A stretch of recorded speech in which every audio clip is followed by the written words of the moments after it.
morning, my name is Alan, and this is my beautiful, lovely wife, and I know you're going to get to meet her soon, but I just wanted to welcome you to our gooder days on the Great Loop. So this channel is going to be about our trials and tribulations and what we're doing on the Great Loop, and we're going to be doing it, of course, on gooder days. So we'll see you out there in the water. Well, good morning. Welcome to Gooder Days on the Loop. Today we're going to talk about boats again. I love talking about boats. Last time we left off, we're talking about just get on a bunch of boats. So that's the first thing. Get on a bunch of boats, find out what you like. But now, what do you do once you find one? Now what? Okay, now we're getting serious. So what I did on the last one is, first thing I did was I put an offer on it, because if you've seen enough boats and then you see one that's in your price range that looks good on the photos, you're out searching Yacht World or Boat Trader, and you see one that looks good, call that selling broker up and put an offer on it. And just maybe a full offer, or maybe even a little bit less. But just see if you can get an accepted offer and wrap it up contingent on you looking at the boat and a survey and a sea trial. So that way you put some money down, you go out, you look at it, and if you like it, then you continue on. But if it's a good deal, it's a good price, and it's exactly what you want, you need to wrap it up. Because what I found is if it's priced right, they sell pretty quick. If it's been on the market for a long time, chances are 90% of the time there's a problem. We've seen a lot of bad boats, and they've been on the market for a year, and they keep dropping the price. And it's simply because there's something wrong with the boat. It's either not been taken care of, or it needs engine work or canvas work, or just something's going on. So again, boat market is good for the buyers right now, but you got to be careful. You got to do the survey. So also want to talk about brokers. That's the part of the business. You just got to use a broker, because they're going to help you out. I don't like using brokers. I try not to use brokers, but in the end, when you're buying a boat, you're not paying for that broker. They're paying 10%. And so on a $200,000 boat, that's $20,000. So you need to utilize them and get them to make their money, helping you out. Because if you're a buying broker, have a buying broker for the boat, and they're going to get half that commission, $10,000. So they're going to do some work for you. They're going to check out the boat. They may even go look for it. You may find a boat, and they may go out there and actually look at it and let you know if it looks as good as the pictures before you go out there. So again, utilize the brokers. There's some good ones in the AGLCA. So go out there and find one. If you find a broker you like, then try and use them a lot. Don't abuse them, because these brokers, they do a lot of work, and sometimes they never make a sale. That's why they charge 10%, because they can spend 6 months showing a boat, and if you go off and sell it to somebody or buy it from somebody else, then it doesn't work out too good for them. So just be cautious of that. So use a broker, but use them cautiously as far as, bring them in on a deal when you're serious about ready to buy one. You just can't bring a broker out every weekend for a year. That's not a good use of their time. And also, one other thing I'll say about brokers is, if you're talking to a broker and they want you to sign a purchaser's agreement and lock you into using them, don't do it. Simply because you may find a boat in your backyard that a friend's selling, and technically, if you're wrapped up and locked into that broker, you're going to have to pay him a commission. So I would not sign any buyer's broker agreement, because the selling broker is going to do all the work. If you can actually just go out there and look at boats, and the selling broker will show them to you. But once you decide this is the one you want, that's when you want to bring in your broker and start doing the dealing for that. So let's talk about you found the boat, you put the offer on, and now you want to do a survey. So there's 2 surveys, actually 3. There's the boat survey, engine survey, and then there's the sea trial. Now the marine surveyor can do the sea trial with you, and that's usually part of it. Usually runs around $1,000, plus or take, depending on the boat. And then you want to make sure that you do an engine survey. Once the sea trial is good and the survey is good, then the next thing is you want to pull oil samples, transmission and engine. So pull those samples, send them off, because they can tell you a lot about that. One other thing I'm going to suggest, it doesn't have to happen. I did it on mine because Meridians are known for moisture in their stringers, the boards that run up and down through the boat, which are the main structure. You can get a moisture reading. You can have a guy come out, and that might be $200, $300, $400 to do that, but it's well worth it to find out if the stringers are rotted, because the last thing you want to do is buy a boat for $200,000 or $300,000 and then find out it's rotting underneath. So they're really good at crawling around and checking moistures in all the main structural points. So I would certainly recommend that. It's well worth it. And if you do find a little moisture, and the ratings usually are like 10% or less, but if they get over 20%, then you need to start negotiating, you know, because there could be some future damage there. So if they get over 30%, then you really got to ask yourself, maybe is this the right boat? Because over 30%, if you get a lot of readings over 30%, that means there's a lot of moisture, excess moisture in there, and there's probably some rot. So again, if you're looking at trawlers, most of the trawlers are 20 plus years old. So that's very important. Now, if you're looking at a motor yacht, you can get a lot of motor yachts that may have stringer damage too. But you can find a motor yacht 10, 15 years old that's probably in pretty good shape or coverable. So get a survey, do the trial. And then when it comes to buying the boat, you got to think about where you're going to put it. And like I mentioned before, is you don't want to just start the loop within a few months. Even like myself, I mean, I've been boating for a long time, but this is my first motor yacht. This yacht is the first one I've had with dual 480 horsepower Cummins, a lot of motor. It's a motor yacht. My last boats have been sailing boats. So I had a 49-foot, you know, aluminum sailboat that I sailed all around Hawaii and Alaska and the West Coast. But you know, that was a different boat. It had a 100 horsepower motor on it, and it was all mechanical, very simple, no air conditioning, and it was very basic, so very low maintenance. But when you get into a motor yacht, one of the things you're going to find out is these motor yachts have a lot of systems on them. I mean, this unit that I've got, this 441, has 6 air conditioners.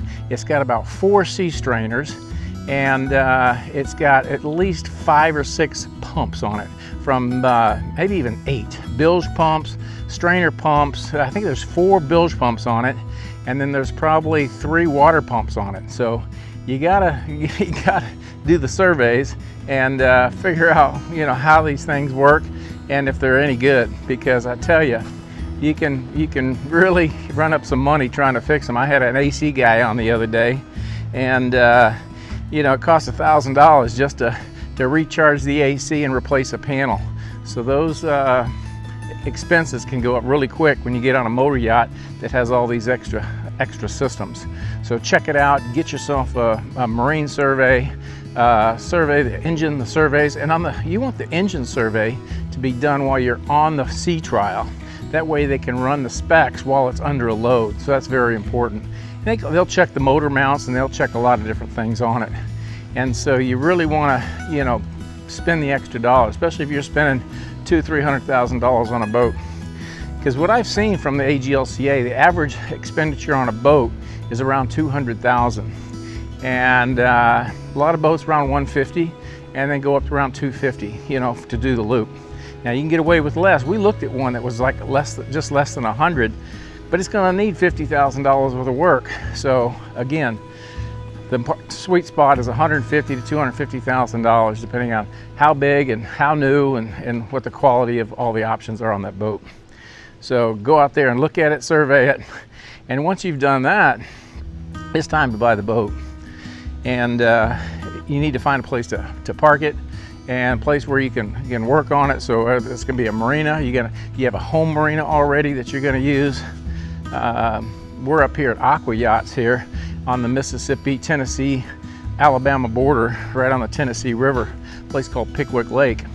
We brought it up here from Fort Myers because I wasn't going to keep it in Florida during hurricane season. So we ran the boat 1,000 miles to get here, just so we can keep it in a lower cost area. Maintenance, haul outs, everything is a lot cheaper up here in Tennessee than it is down in Florida, I'll tell you that. So when you buy a boat in Florida, you better be ready to pay some dollars for storage and maintenance and repairs. So the best place is to find a boat that's up on these rivers, Tennessee, Ohio River, And that's because it's a lot easier. Plus the boat is what they call a freshwater boat, and it gets less wear and tear. So let's talk about that for a minute. You know, I hear people like, oh, I want a freshwater boat, I'm gonna buy it in Michigan or Wisconsin or Minnesota or whatever. The problem with is buying a freshwater boat that looks good, you're gonna pay a premium for that. And then as soon as you take it on the loop and you take it down to Florida for a few months, it's gonna be a saltwater boat. So you gotta think about that, then it starts looking like a saltwater boat where you get a little rust around a few things, and so you lose that premium. But I've got a friend that has a saltwater boat down in Florida, and he keeps it immaculate, but he spends a lot of time and money doing that. So you can take a saltwater boat and keep it looking good like a freshwater boat. It just takes a lot of time, effort, money to keep everything cleaned, wiped down, rinsed off, and a lot of discipline to do it. So again, if you're gonna buy a freshwater boat, great, it's gonna look better than a saltwater boat of the same age, but you're gonna have to really take care of it to maintain that premium when you go to get rid of it. So if you're gonna keep it in Florida or in the saltwater. So let's talk about boat projects, because once you buy one, once you get a boat, now you're gonna get into boat projects. And right now I'm deep into, we've finished redoing the teak deck on the back. We did the 1,000-hour service on the boat. We got the new canvas in, still gotta put that up. And then we're gonna start working on the electronics. Now what you gotta decide is when you buy the boat, and this is part of buying a boat too, is decide what has to be done and what's optional. Because a lot of people will spend way too much money in optional stuff. Case in point, I'm probably doing that. But then I plan on keeping the boat. And so if you're gonna keep the boat after the loop, then it's not so bad to put a bunch of money into it because you're gonna get to enjoy that. But if you're just gonna do the loop, one and done, and a lot of people do that, you know, they buy the boat, they spend $200,000 on a boat, they don't put anything into it, just run it and maintain it, and then they sell it. And they might cost them for a whole year of cruising $50,000 even selling the boat. And so that can be done. So you gotta think, what's your exit strategy before you put in a lot of money into upgrades on a boat. Because again, upgrading electronics, $10,000. Upgrading canvas, $10,000, $15,000. Motor work, another $5,000 or $10,000. So it goes up really quick. You know, I can't tell you how many times I've heard people say, you know what boat stands for? You know, I've been boating for years, and so I hear that all the time. Bring out another 1,000. Well, I tell you what, a friend of mine, he goes like, oh no, that's old school. It's BOT stands out, BOTT. Bring out another 10,000. So it's definitely going up in a lot bigger chunks these days, especially with labor rates and materials being very high. So really think about what you're going to put into a boat before you do it, because if you're going to keep the boat for 5 years or more, that's fine. You're going to get to enjoy it. But if you're a 1 year and done looper, be very careful about putting money in, because you're not going to get the money back out of it. So it's just like a house. You can put a lot of money into a house and you're getting comfort. You're not getting, any increased value to some respects, like putting a swimming pool in. Some people don't like swimming pools, and they're going to pay more for a swimming pool. So again, be careful about what you put into a boat. So I'm going to wrap this up, just summarize. What the problem is there's a lot of boats out there. There's a lot of garbage.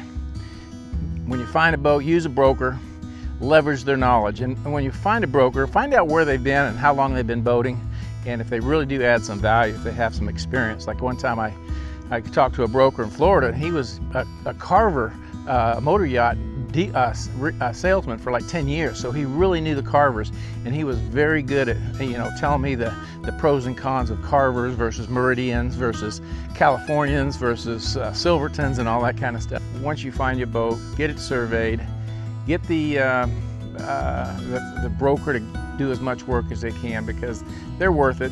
Pay the money, make them do the work, and help you out. And then when it comes to repairs, be very sensitive to what you're spending on the boat, because you're not going to get that money out of the boat. And so if you're going to use it and be comfortable with it, for a year, 2 years, 5 years, well then go ahead, have at it. So survey the boat, and then go get on the loop and have some fun. Learn as you go. You're not going to learn everything all at once. Like I said before, you need really 6 months to a year to play with your boat. And I'm not talking about just doing it, getting on it once a month. you need to get out there, once a week, spend a day or two a week on that boat for 6 months or a year. Really get some time to get down into it, find out, how the pumps work, where the pumps are, where the strainers are. Get yourself a yacht management system, or even just a spreadsheet that says that this is the checklist of things I need to do, from checking strainers to checking oils and fluids and belts, and knowing what you do. Make that routine, because that's what's going to keep your boat going strong. So we'll talk more about that in some other videos. But there's a lot to boat ownership. You really got to enjoy the journey and enjoy the process, because if you don't like it, it's just going to be a lot of work. There's been people who bought boats and then they spend a month or two on the loop and then hang it up. It's just too much work, too much stress, trying to figure out where they're going, how to navigate, what's the depths, where can I dock. So there's a lot involved. So before you do the loop, know what you're getting into. Go to the AGLCA, talk to other people that have done the loop, and you'll get a good idea of what it's going to be like. But other than that, just get out and just do the loop. Just make it happen. People are afraid of doing hard things, and when you do hard things, really good things come from that. So it's just like going to the gym. You work out hard, you do it for a long enough time, you see the results. So same thing about boating.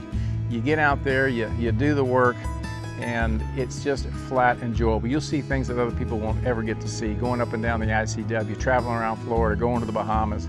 There's just numerous things that people will tell you is just like you just can't get by sitting at home watching YouTubes on the couch. So go hunt your boat, get it surveyed, buy it, maintain it, go do the loop. So we'll see you out there on the water on gooder days.